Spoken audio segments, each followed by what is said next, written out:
очень долгожданное приобретение для нас, эти кислородные газификаторы. То есть мы ввиду сегодняшней пандемии, которая нас заставляет жить в новых условиях, испытывали большую потребность в кислороде, да, для наших пациентов, которые нуждаются в кислородной поддержке.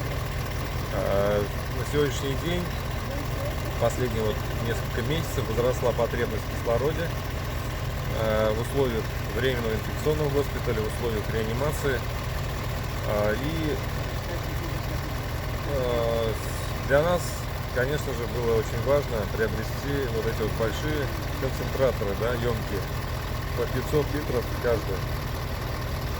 В чем заключается плюс данного приобретения? Это то, что последние 2 месяца мы круглосуточно эксплуатировали, можно сказать, наш персонал, наших мужчин, работающих в ЦРБ.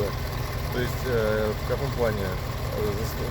Они у нас каждые 2 часа, каждые 4 часа меняли кислородный баллон.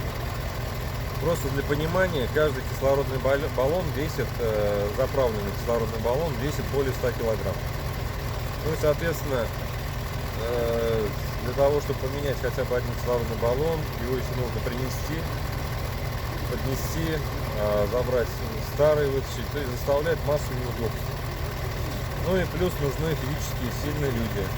Ну, конечно же, это было очень неудобно, особенно если мы говорим это про ночное время, то есть ведь мы должны эту работу должны были выполнять круглосуточно и в выходные, и в праздничные дни.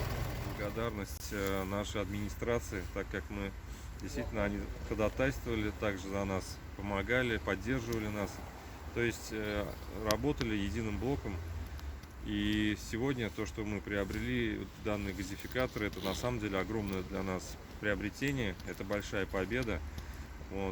И, конечно же, огромную славу благодарности, еще раз повторяюсь, хочу выразить именно публичное акционерное общество «Татнефть».